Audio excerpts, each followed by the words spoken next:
દશમ સ્કંધના ટીકાકારો પાગલ બન્યા છે. એક મહાત્માએ કહ્યું કે યશોદાજીને દૂધ વાલું ન હતું. દૂધને માટે તેઓ દોડેલા નહીં. દૂધ ઉભરાઈ જાય તો નુકસાન થાય તે વિચારથી તેઓ દોડેલા નહીં, પરંતુ ચૂલા ઉપર જે દૂધ હતું તે ગંગી ગાયનું દૂધ હતું.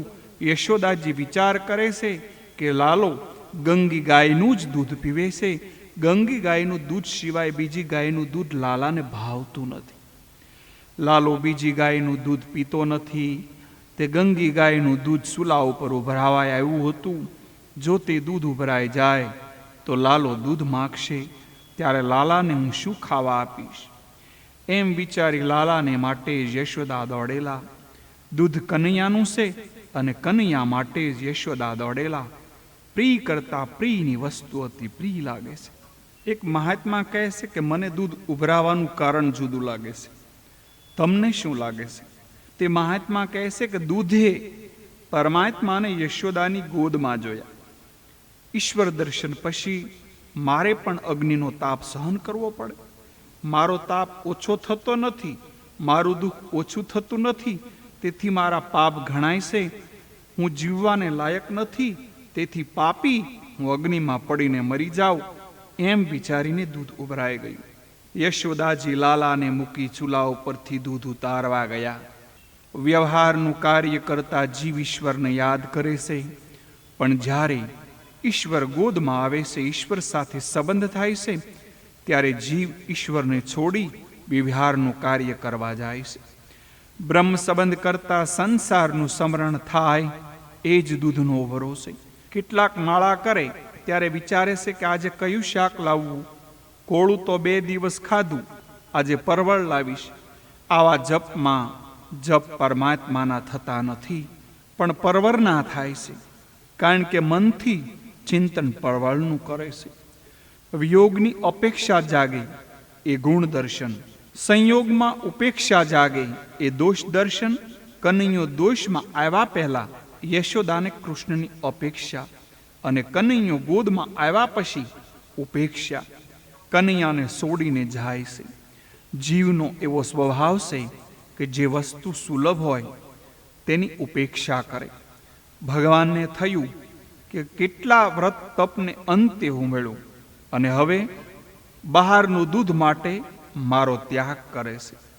આજે યશોદા લાલાને છોડી લૌકિક કામ કરવા ગયા.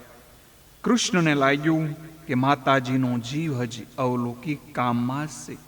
મારા કરતા માને સંસાર વધારે વાલો, એટલે માને શિખામણ આપવા દહીંની ગોળી ફોડી લાલાએ પથ્થર ઉપાડી ગોળી ઉપર માર્યો. 1 મણ દહીંની ગોળી ભગવાને ફોડી નાખી. શ્રી મહાપ્રભુજીએ આજ્ઞા કરી છે, શ્રી કૃષ્ણની સેવા લૌકિક ભાવથી ન કરો. અવલૌકિક સેવા છોડી તમારું લૌકિક કાર્ય સુધારવા જશો તો ભગવાન તમારું લૌકિક કાર્ય વધારે બગાડશે. લૌકિક અને અવલૌકિકની ચિંતા પ્રભુને છે. ભગવાનને તમારી ખૂબ કાળજી છે. મનુષ્ય ફોગટ ચિંતા કરીને હૈયું વાળે છે. મારું શું થશે? હું સમર્થનો છું અને મારો ધણી સમર્થ છે. એમ માની નિશ્ચિત બની ભગવાનનું ચિંતન કરો. ભગવત સેવા સ્મરણ કરતા ઘરમાં કોઈક નુકસાન થાય તો થવા દેજો. તન ઠાકોરજી પાસે અને મન રસોડામાં એ તો કાંઈ સેવા ન કહેવાય. ભગવત સેવા મૂકીને લૌકિક કામ સુધારવા જશો તો તમારું લૌકિક કામ પણ વધારે બગડશે. એ બતાવવા શ્રી કૃષ્ણે દહીંની ગોળી ફોડી, એટલે કે વિષયાસક્તિ રૂપી ગોળી ફોડી નાખી. યશોદાજીની સંસાર આસક્તિ દૂર કરવા દહીંની ગોળી ફોડી. સંસાર આસક્તિ ગયા વગર ભગવતમાં આસક્તિ થતી નથી. પરમાત્માનું સ્મરણ અને સેવા છોડી લૌકિક કાર્ય કરવા જશો, સુધારવા જશો તો ભગવાનને ઠીક લાગશે નહીં. હરિ ઉપર વિશ્વાસ રાખી ઈશ્વર સેવા, ઈશ્વર ભક્તિ કરવી જોઈએ. કારણ હરિને ભજતા હજી કોઈની લાજ જતા નથી જાણી રે. જેની સુરતા શામળિયાને સાથ વદે વેદવાણી રે. વાલે ઉગાયરો પ્રહલાદ, હિરણાકંસ માર્યો રે. વિભીષણને આપ્યું રાજ, રાવણ સંહાર્યો રે, વાલે નરસિંહ મહેતાને હાર, હાથો હાથ આપ્યો રે, ધ્રુવને આપ્યું અવિસળ રાજ, પોતાને કરી થાપ્યો રે, વાલે મીરાતે બાઈના ઝેર હળાહળ પીધા રે, પાંચાળીના પૂર્યા શીર, પાંડવ કામ કીધા રે, આવો હરિભજવાને લાવો, ભજન કોઈ કરશે રે, કર જોડી કહે પ્રેમળદાસ, ભક્તોના દુઃખ હર્ષે રે. સંસારમાંથી આસક્તિ ન જાય ત્યાં સુધી ભગવત ભક્તિ સિદ્ધ થતી નથી. સંસારના વિષયો પ્રત્યે અરુચિ આવે તો ઈશ્વર પ્રત્યે રુચિ થશે. સંસારના વિષય ભોગવીને કોઈ પણ દિવસ તૃપ્તિ મળવાની જ નથી. લોકોને અથાણામાં અને શાકમાં તેલનો રેલો જોઈએ. શાકમાં તેલનો રેલો નીકળે તો જ શાક ભાવે. વિચાર કરો, આજ સુધીમાં સેંકડો તેલના ડબ્બાઓ પેટમાં ગયા, છતાંય તૃપ્તિ થઈ? સેંકડો નહીં પણ હજારો મણ અનાજ પેટમાં ગયું, છતાંય ક્યારેય તૃપ્તિ થઈ? માટે ઈશ્વરને છોડી તમે લૌકિક કાર્યને મહત્વ આપશો નહીં. જો તમે એવા કાર્યને મહત્વ આપશો તો ભગવાન તમારું લૌકિક કાર્ય વધારે બગાડશે. તે વખતે બાળ મિત્રો આવ્યા. મિત્રો પૂછે છે, લાલા આજે કોના ઘરે જઈશું? કનૈયો કહે છે, આજે મારા ઘરનું જ માખણ ખાઈશ. આજે ભગવાન બધાને પોતાના ઘરનું માખણ આપે છે અને ભગવાન બધાને ખવડાવે છે. રામ અવતારમાં વાનરોએ કરેલા ઉપકારો યાદ કરી શ્રી કૃષ્ણ વાનરોને પણ માખણ ખવડાવે છે. યશોદા માતા પાછા આવીને જોઈએ તો દહીંની ગોળી ફોડેલી, દહીં ઢોળાણું, આ લાલાનું કામ છે. લાલાએ રીસમાં ગોળી ફોડી, પણ લાલો છે ક્યાં? જોઈએ તો કનૈયો શિકા ઉપરથી માખણ લઈ બધાને માખણ ખવડાવે છે, વાનરોને માખણ ખવડાવે છે. વાનર એટલે મન. મન વાનર જેવું સંચળ છે, પણ શ્રી રામ અને શ્રી કૃષ્ણ આગળ તો તે હાથ જોડીને ઊભું છે. રામ અને કૃષ્ણ વગર વાનર મન કોઈ જગ્યાએ સ્થિર થતું નથી. વાનર ફળ ખાય છે, વસ્ત્રો પહેરતા નથી. વાનર સાધુ જેવા છે. કનૈયો વાનરોને માખણ ખવડાવે છે. માતાજી લાલાને માખણની ચોરી કરતા જોઈએ છે. યશોદાને આશ્રય થયું, લાલાને ચોરી કરવાની આદત પડી છે. ગોપીઓ કહેતી હતી તે વાત સાચી છે. જે ખાવણી ઉપર ઊભો રહીને લાલો ચોરી કરે છે તેની સાથે હું તેને બાંધીશ. યશોદાજીએ હાથમાં લાકડી લીધી. માતા યશોદા હાથમાં લાકડી લઈને શ્રી કૃષ્ણને પકડવા માટે દોડે છે. મિત્રો કહે છે, લાલા માં આવી, માં આવી. કનૈયો દોડે છે. આગળ શ્રી કૃષ્ણ અને પાછળ માતા યશોદા. જે ઈશ્વરને યોગીઓ પકડી શકતા નથી તે કનૈયાને પકડવા આજે યશોદા દોડે છે. શ્રી કૃષ્ણ હાથમાં આવતા નથી.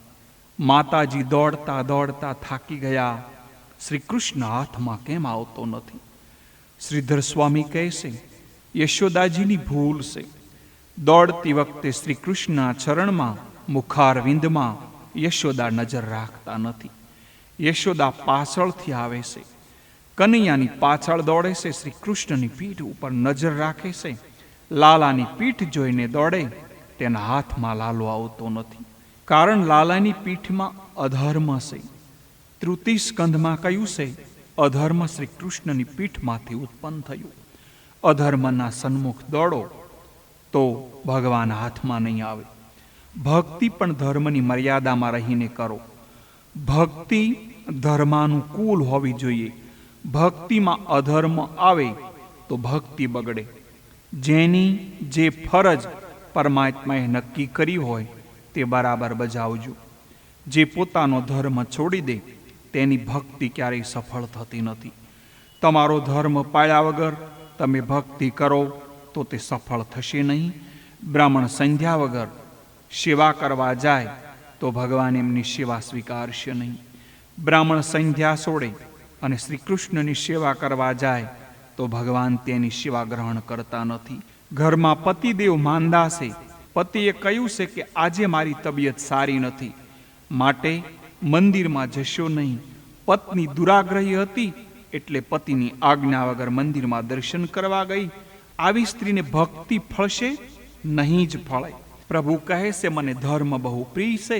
ભગવાનની ભક્તિ પણ ધર્મની એક એક મર્યાદા પાળીને કરવી જોઈએ. યશોદા લાલાને પકડી શકતા નથી, કારણ ભક્તિ એટલે કે યશોદા અધર્મ તરફ દોડે છે. એક મહાત્મા કહે છે, મને કારણ જુદું લાગે છે.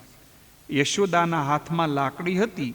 લાલો કહે છે, લાકડી લઈ કોઈ મને પકડવા આવે તે મને ગમતું નથી. લાકડી લઈ કોઈ મને પકડવા આવે તો લાલાને બીક લાગે. લાકડી એ અભિમાની છે. પુષ્ટિ સંપ્રદાયમાં બાલકૃષ્ણની સેવા કરવાની હોય.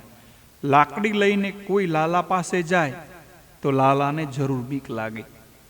આ મને મારવા માટે દોડી છે.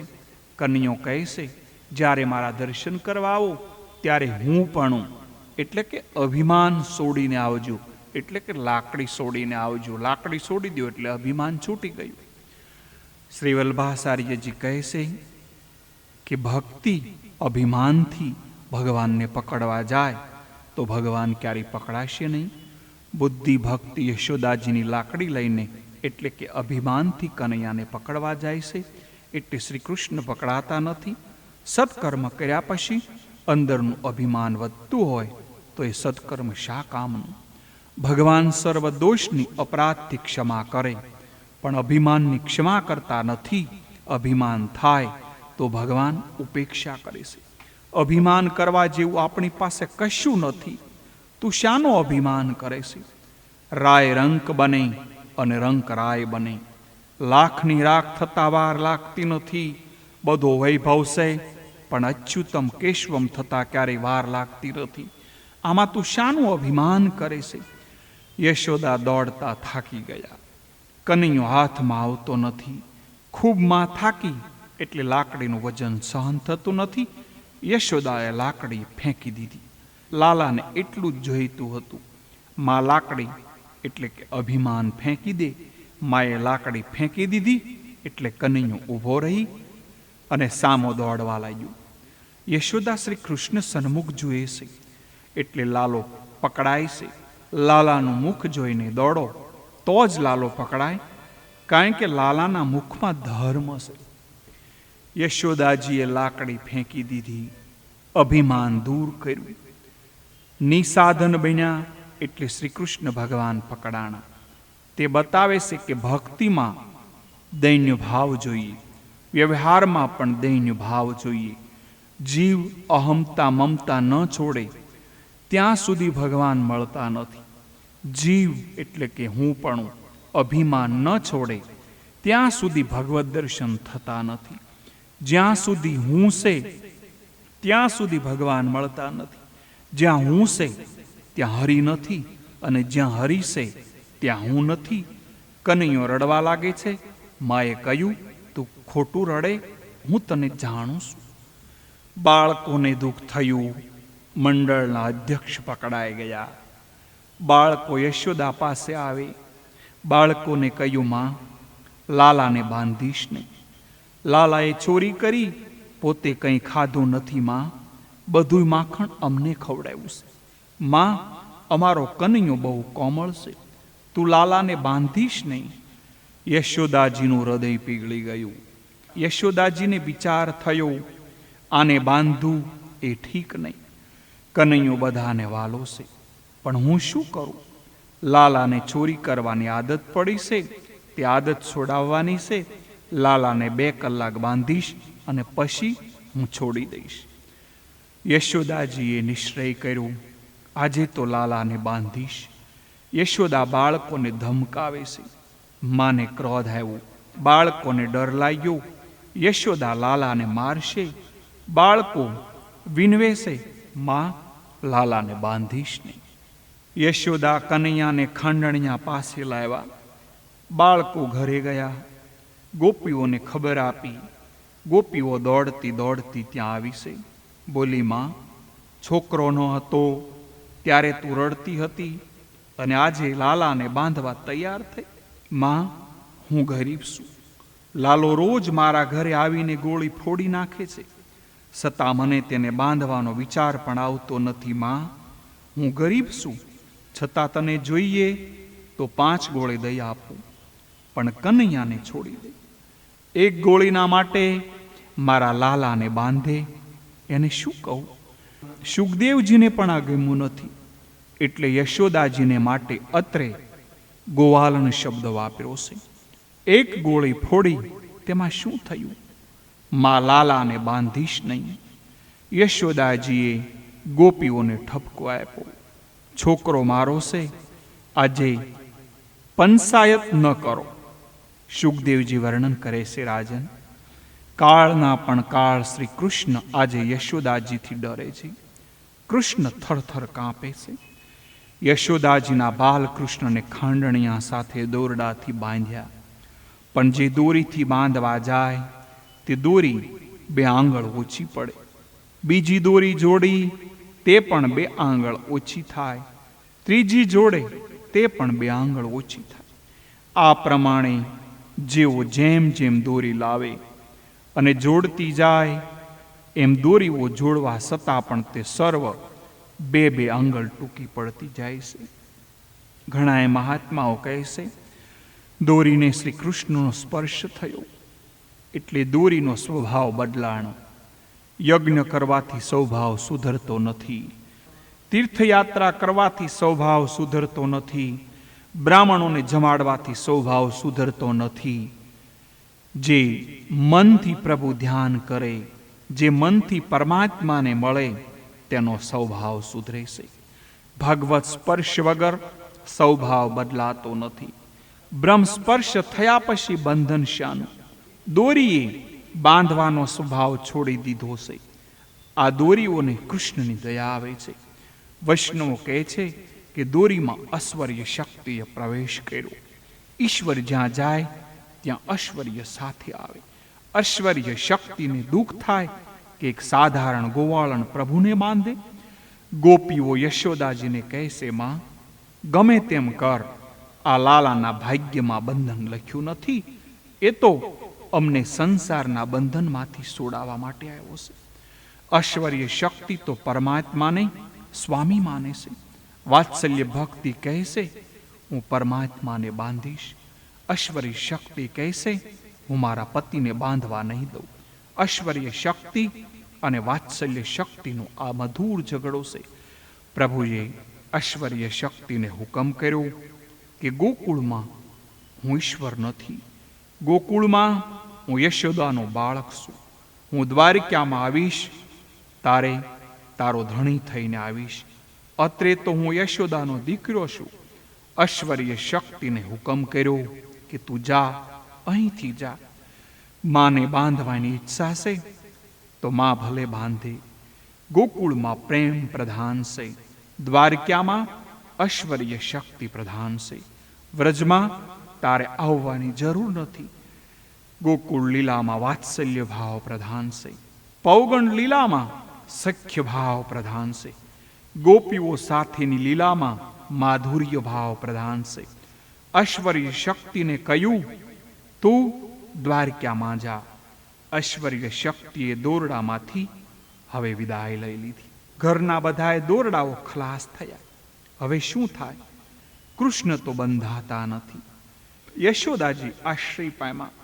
આ જોઈને ગોપીઓ હસવા લાગી, જાણે કહેતી ન હોય કે ભગવાન એમ કઈ બંધાતા હશે. ભગવાન કહે છે, મારા અને તમારા વચ્ચે 2 જ આંગળનું અંતર છે. અહમતા અને મમતા રૂપી 2 આંગળીઓનું અંતર. જેનામાં અહમતા અને મમતા હોય તે મને ક્યારેય કદાપી પણ બાંધી શકશે નહીં. અહમતા મમતા હોય તો ભગવાન કહે છે, તારા અને મારા વચ્ચે 2 આંગળ અંતર રહેશે. મને કોઈ બાંધી શકતું નથી. ત્રિગુણાત્મક માયા દોરી પરમાત્માને બાંધી શકતી નથી. ભગવાન તો પ્રેમરૂપી દોરીથી બંધાય છે, જાતે પોતાની મરજીથી બંધાય છે. શ્રી કૃષ્ણે જોયું કે માતાજી પરિશ્રમથી ખૂબ થાક્યા અને પરસેવાથી રેબઝેબ થઈ ગયા. માતાનો પરિશ્રમ જોઈ ભગવાનથી ન રહેવાનું. તેથી કૃપા કરી પોતે જાતે માતાના બંધનમાં બંધાઈ ગયા. ભગવાન કહે છે, હું કૃપા કરું તો જ તમે મને બાંધી શકો. ભગવાન કહે છે, હું લૌકિક દોરડાથી બંધાતો નથી, હું પ્રેમની દોરીથી જ બંધાવ છું. લૌકિક બંધનથી ભગવાન ક્યારે બંધાતા નથી. ભક્તોનો પ્રેમ જ મને બાંધી શકે, બીજું કોઈ નહીં. ઈશ્વર કૃપા ન કરે ત્યાં સુધી જીવ ઈશ્વરને બાંધી શકે નહીં. કૃષ્ણ જાતે બંધાણા. જીવ તો સ્વાર્થને લીધે બંધનનો સ્વીકાર કરે, ત્યારે આજે પરમાત્મા નિષ્પૃહી હોવા છતાં બંધનનો સ્વીકાર કરે છે. ભગવાન જ્યારે બંધાય ત્યારે જીવ બંધનમાંથી છૂટે અને એનો ઉદ્ધાર થાય છે. શુદ્ધ પ્રેમ લક્ષણા ભક્તિ ભગવાનને બાંધે, જ્ઞાન અને યોગ ભગવાનને નહીં બાંધી શકે. ઈશ્વર જ્યાં સુધી પ્રેમ દોરીથી બંધાતા નથી ત્યાં સુધી માયામાંથી છૂટી શકાતું નથી. આ બતાવવા ભગવાને દામોદર લીલા કરી છે. દોરડા વડે પેટ આંગળાથી બંધાણા એટલે કૃષ્ણનું નામ પડ્યું દામોદર. બોલો દામોદર ભગવાનની જય. પરમાત્માને જ્યાં સુધી પ્રેમથી ન બાંધો ત્યાં સુધી સંસારનું બંધન રહેશે. ઈશ્વરને બાંધશો તો તમે જન્મ મરણના બંધનમાંથી છૂટી જશો. ઈશ્વરને બાંધે એ બંધનમાંથી છૂટી જાય. ઈશ્વર મોટા કેમ? ઈશ્વર સર્વથી શ્રેષ્ઠ કેમ? કારણ ઈશ્વર પોતાનો કોઈ આગ્રહ રાખતા નથી. જીવ પોતાને આગ્રહ છોડતો નથી, ઈશ્વર પોતાનો આગ્રહ છોડે છે. ઈશ્વર અનાગ્રહી છે, જીવ દુરાગ્રહી છે. જીવ પોતાનો કક્કો છોડતો નથી, જીવ માત્રનો સ્વભાવ દુરાગ્રહી છે. જીવ અનાગ્રહી બને ત્યારે ઈશ્વરનો બને છે. ભગવાન ભક્તોના આગ્રહની આગળ પોતાનો આગ્રહ છોડી દેશે. તે ભક્તના આગ્રહને માન આપે છે. ત્યારે જીવ કદાપી પોતાના આગ્રહને છોડી શકતો નથી. માતાનો પરિશ્રમ જોઈ કનૈયો જાતે બંધાણો. આ રીતે શ્રી કૃષ્ણે પોતે ભક્તાધીન છે એમ સ્પષ્ટ બતાવ્યું. ઈશ્વરે પોતાનો આગ્રહ છોડી દીધો છે. પણ પૂર્ણ પ્રેમ વગર પરમાત્મા બંધાતા નથી. મનુષ્યનો પ્રેમ ખંડિત છે, વિખરાયેલો છે. થોડોક સ્નેહ તે ઘરમાં કરે છે, થોડોક સ્નેહ તે ધનમાં, અને થોડોક ધણીમાં, થોડોક ધણિયાણીમાં, થોડોક સ્નેહ સંતાનોમાં, અને થોડો પ્રેમ કપડામાં કરે છે. આ અનેક ઠેકાણે વિખરાયેલો પ્રેમ ત્યાંથી ઉઠાવે અને ભેગો કરી ઠાકોરજીમાં અર્પણ કરે તો ઠાકોરજી બંધાય છે. પ્રભુએ બતાવ્યું છે કે અનન્યમાં આવી મમતા હશે તો તારા અને મારા વચ્ચે 2 આંગળનું અંતર રહેશે, તું મને મળી શકીશ નહીં. શ્રી કૃષ્ણને યશોદા ઉપર દયા આવી. બાલકૃષ્ણે વિચાર્યું, મા મને બાંધવાથી રાજી થતી હોય, મારા બંધાવાથી માને આનંદ મળતો હોય તો મને બંધાવામાં શું વાંધો છે. બાલકૃષ્ણ બંધાણા.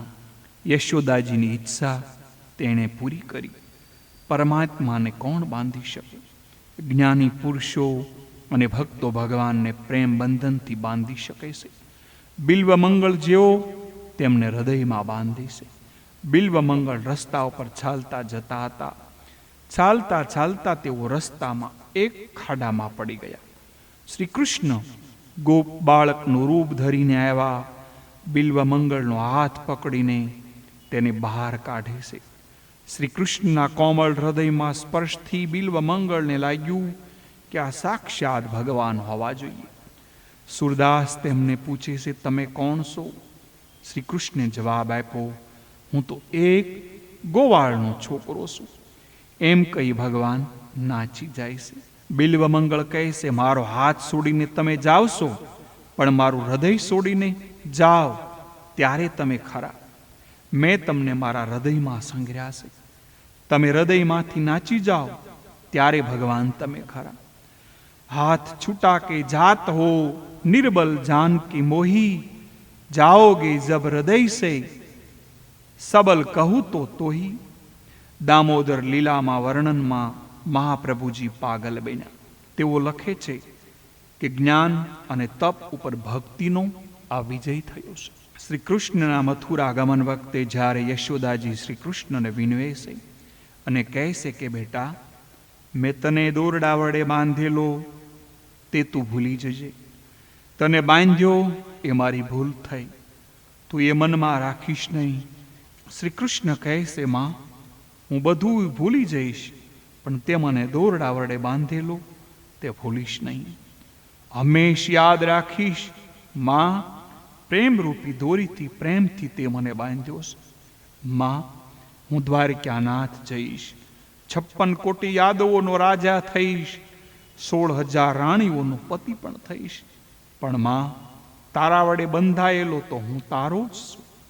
તે મને બાંધ્યો, તારા વગર મને કોણ બાંધી શકે?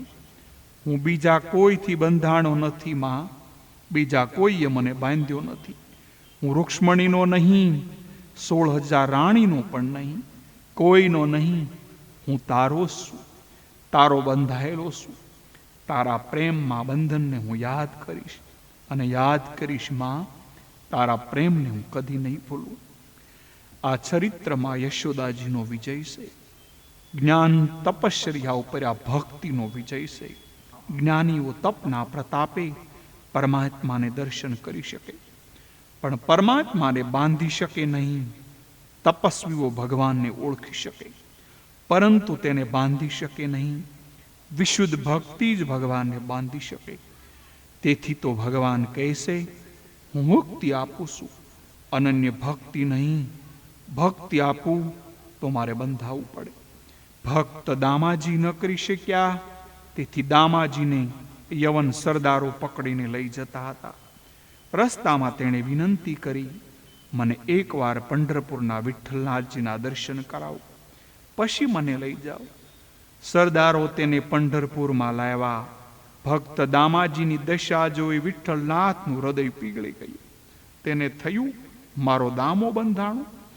પંઢરપુરના વિઠ્ઠલનાથજી હરિજનનું સ્વરૂપ લીધું અને દરબારમાં ગયા અને ત્યાં જઈને કહ્યું, મારું નામ વિઠ્ઠલ સમાર. હું દામાજી ઉપરનું દરેક લહેણું ચૂકવા માટે આવ્યો છું અને બધું લેણું ચૂકવી દામાજીને ભગવાને છોડાવ્યા છે. ભગવાને દામાજીની ભક્તિ આપેલી, તેથી દામાજીને માટે હરિજન બનવું પડ્યું. લાલાને બાંધી યશોદા રસોડામાં ગયા. યશોદાજીનું શરીર રસોડામાં ગયા, પણ મન શ્રી કૃષ્ણમાં છે. તેને થાય છે કનૈયાને બાંધ્યો તે ઠીક નથી, પણ શું કરું? તેને ચોરી કરવાની આદત પડી ગઈ છે, તે મારે છોડાવવાની છે. આજે કોઈ બાળક ઘરે ગયા નથી. કનૈયા અમારે લીધે તારે બંધાવવું પડ્યું. લાલા, તને દુઃખ થાય છે? કનૈયો કહે છે, મને કંઈ દુઃખ થતું નથી, હું તો ગમ્મત કરું છું. લાલાને થયું, હું બાળ મિત્રોને કહીશ કે પરિશ્રમ થાય તો બાળકો દુઃખી થશે, એટલે કહ્યું, મને કંઈ દુઃખ થતું નથી. વૈષ્ણવ સાવધાન રહે છે કે મારા ઠાકોરજીને કોઈ પરિશ્રમ ન થાય, તેમ પરમાત્મા સાવધાન રહે કે મારા વૈષ્ણવોને કોઈ પરિશ્રમ થાય નહીં. શ્રી કૃષ્ણે વિચાર્યું કે આજે બળદગાડાની લીલા કરવી છે. હું બળદ થઈશ, ખાંડણીઓ થશે ગાડું. આ ખાંડણિયાને બળદગાડાની જેમ હું ખેંચીશ. કનૈયો ખાંડણિયાને ખેંચવા લાગ્યો છે.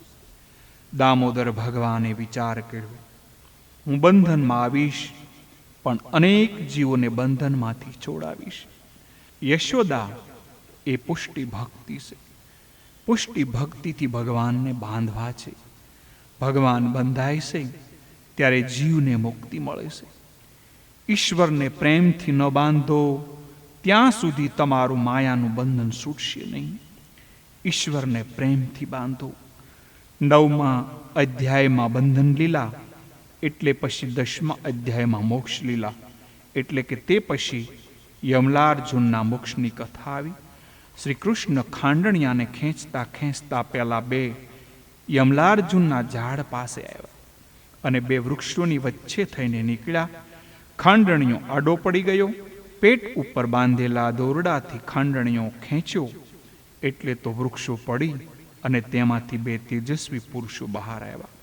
આ 2 વૃક્ષો અગાઉના જન્મમાં કુબેરના નળકુબેર તથા મણિગ્રીવ નામના પુત્રો હતા. તેઓ યક્ષ હતા, લક્ષ્મીયુક્ત હતા, પણ નારદજીએ શ્રાપ આપેલો એટલે તેઓને વૃક્ષનો અવતાર મળેલો હતો. પરીક્ષિત રાજાએ પ્રશ્ન કર્યો, નારદજી, એમને શા માટે શાપ આપ્યો તેની કથા અમને વિસ્તારથી કહો. સુખદેવજી વર્ણન કરે છે, રાજન, શ્રવણ કરો. નારદજીએ ક્રોધ કરીને નહીં પણ કૃપા કરીને શ્રાપ આપ્યો હતો. નળ કુબેર અને મણિગ્રીવ કુબેરના પુત્રો છે. બાપની સંપત્તિ મળે છે. સંપત્તિનો અતિરેક થાય ત્યારે 3 દુર્ગુણો આવે. પહેલું જુગાર આવે, પછી વ્યભિચાર અને ત્રીજું માંસ મદિરા. અતિ સંપત્તિ અને સન્મતિ સાથે રહી શકતી નથી.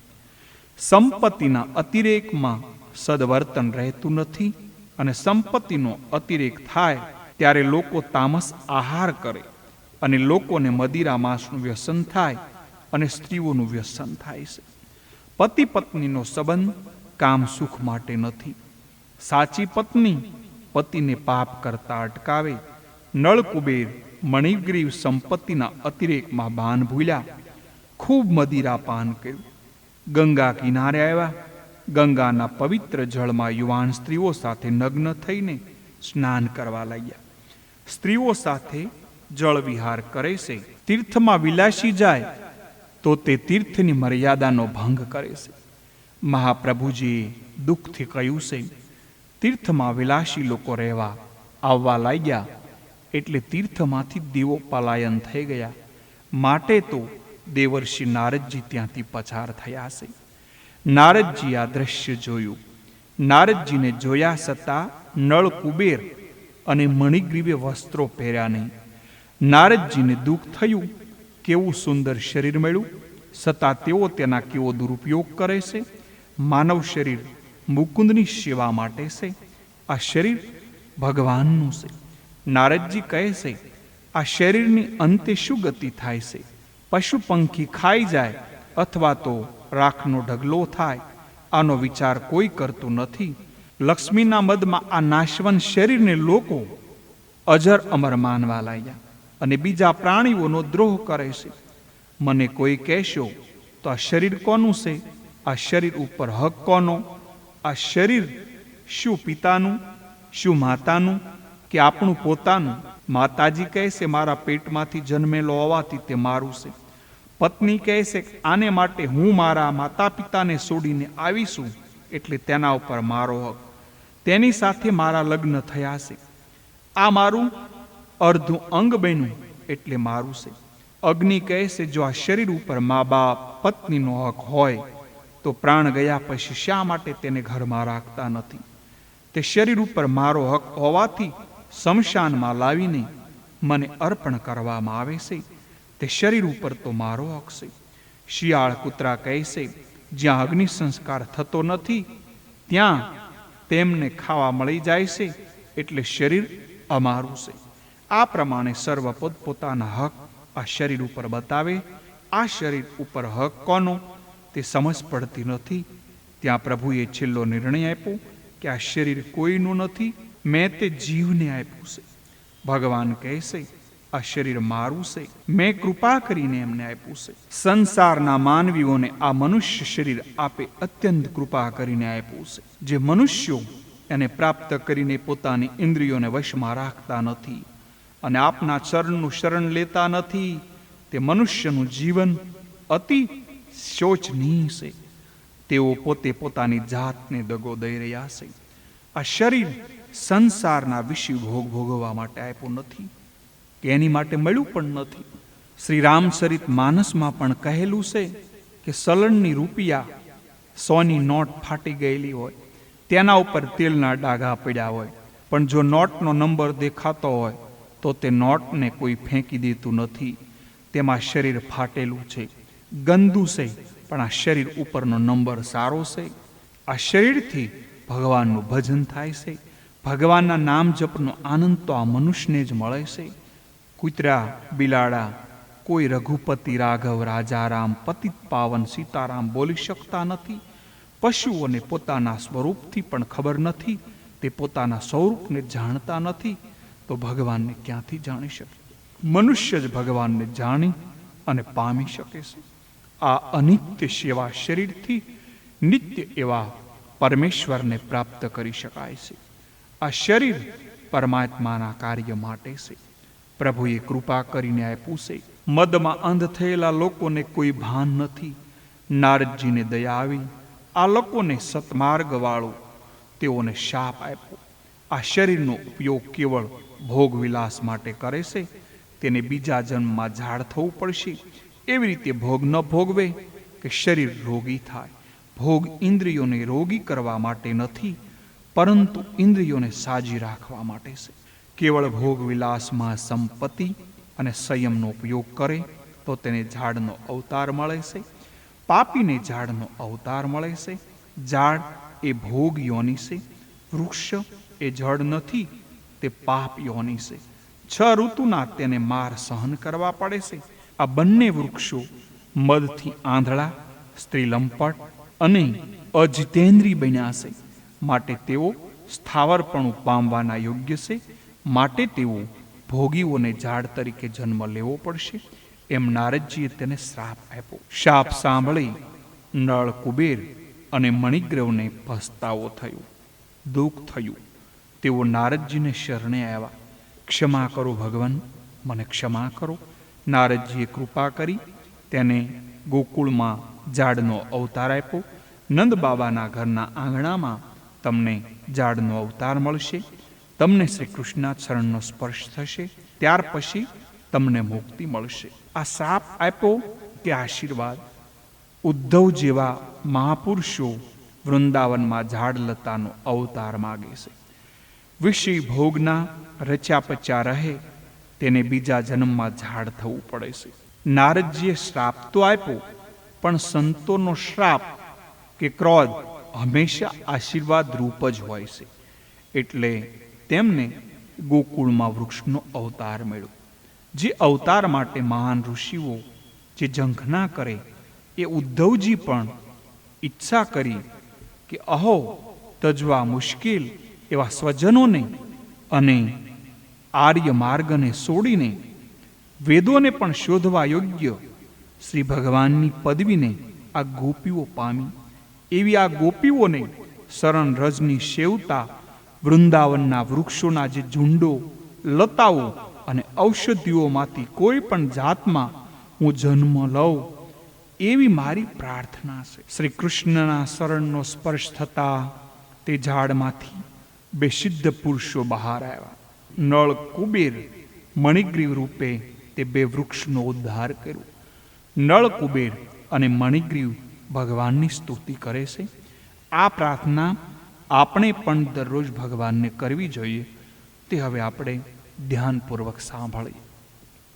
હે ભગવાન, અમે તમારી પાસે કંઈ જ માગતા નથી. અમારી વાણી ફક્ત આપના ગુણાનુવાદ ગાવામાં રચી પચી રહે. અમારા કાન આપની કથા સાંભળવામાં તલ્લીન રહે.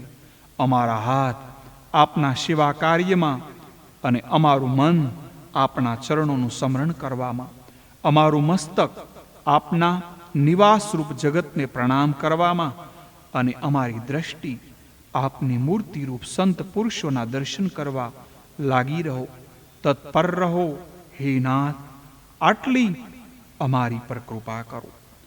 અમારી વાણી શ્રી કૃષ્ણનું કીર્તન કરે. આંખ હંમેશા શ્રી કૃષ્ણના દર્શન કરે. મન શ્રી કૃષ્ણનું ધ્યાન ધરે. એક એક ઇન્દ્રિયોને ભક્તિ રસનું દાન કરો તો ઇન્દ્રિયોને શાંતિ મળશે. નળ કુબેર મણિગ્રીવ એક એક ઇન્દ્રિય માટે ભક્તિ રસની માંગણી કરે છે. નળ કુબેર મણિગ્રીવ સ્તુતિ કરી અને ગોલોક ધામમાં ગયા છે. ગોલોક ધામમાં નિત્ય શ્રી કૃષ્ણ લીલા થાય છે. આ બંને સ્નિગ્ધ અને મધુકંઠ થયા છે. સ્નિગ્ધ અને મધુકંઠ ગોલોકમાં રોજ કૃષ્ણ કીર્તન કરે છે. સ્નિગ્ધ મધુકંઠ બોલ્યા છે, અક્રૂર આવ્યો અને કૃષ્ણને મથુરા લઈ જાય છે. આ સાંભળે માતાજી વ્યાકુળ બન્યા. સ્નિગ્ધ મધુકંઠ કહે છે, માં આ તો પૃથ્વી ઉપરની લીલા છે. શ્રી કૃષ્ણ તો તમારી ગોદમાં બિરાજેલા છે. અત્યાર સુધી બે ઝાડ પડ્યા નથી. યોગ માયાએ ઝાડને પકડી રાખ્યા. આ નળ કુબેર મણિગ્રીવ ગોલોકધામમાં ગયા એટલે કે બે ઝાડ પડી ગયા. ઝાડ પડવાનો અવાજ ગોપીઓએ સાંભળ્યો. ગોપીઓ દોડતી દોડતી ત્યાં આવી. આ મોટા ઝાડ કેવી રીતે પડ્યા? નારાયણની દયા થઈ, અમારા કનૈયો બચી ગયો. નંદ બાબા દોડતા આવ્યા. જોયું કે કનૈયો ખાંડણિયાની સાથે બંધાણો છે. આને કોણે બાંધ્યો? આને કોણ છોડતું નથી? નંદ બાબા દોડતા આવ્યા અને લાલાને છોડ્યો. નંદ બાબા કનૈયાને કહેશે, બેટા તારી માએ તને બાંધ્યો હશે. બેટા માએ બાંધ્યો, પણ મેં તો તને છોડ્યો છે. બેટા તું કોનો દીકરો? કનૈયો કહે, આજ સુધી માનો, પણ આજથી તમારો દીકરો છું. નંદ બાબાની ઈચ્છા હતી કે એકવાર કનૈયો કહે, બાબા હું તમારો દીકરો છું. આજે એમની ઈચ્છા પૂરી કરી છે. નંદ બાબાએ યશોદાને ઠપકો આપ્યો અને વિવેક નથી લાલાને કેમ બાંધ્યો. યશોદા વિચારે છે કે મને જે બધા ઠપકો આપે છે. યશોદા જવાબ આપે છે, મારે ક્યાં ઈચ્છા હતી, પણ તેને ચોરી કરવાની આદત પડી ગઈ.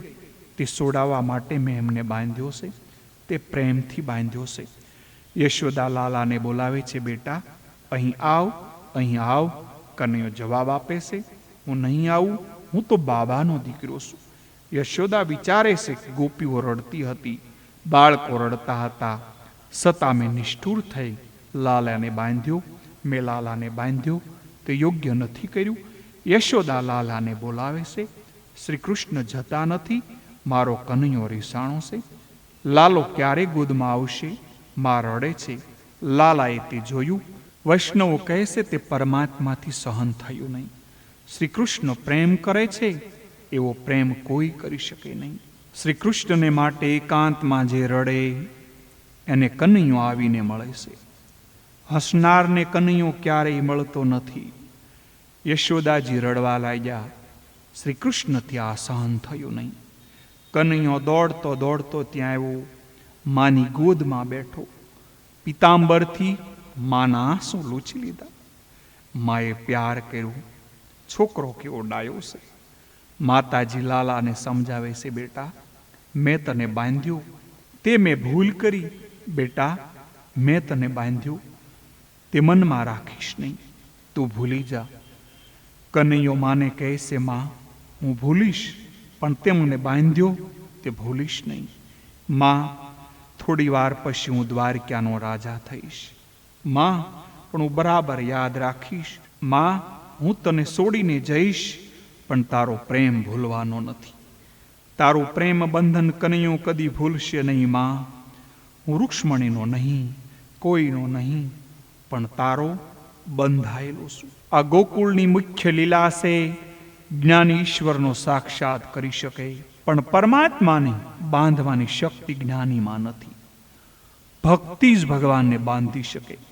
જ્ઞાની બ્રહ્મનું ચિંતન કરતા કરતા બ્રહ્મમય થઈ શકે, પણ અન્ય ભક્તિ જ ભગવાનને બાંધી શકે. તપ કરતા, જ્ઞાન કરતા પ્રેમલક્ષીના ભક્તિ શ્રેષ્ઠ છે. જ્ઞાન અને તપ ભગવાનને ક્યારેય બાંધી ન શકે. જ્ઞાનીઓ બ્રહ્મરૂપ થઈ શકે છે. તપસ્વીઓ બ્રહ્મચિંતન કરી શકે છે, પણ પ્રેમલક્ષીના ભક્તિ જ ભગવાનને બાંધી શકે છે.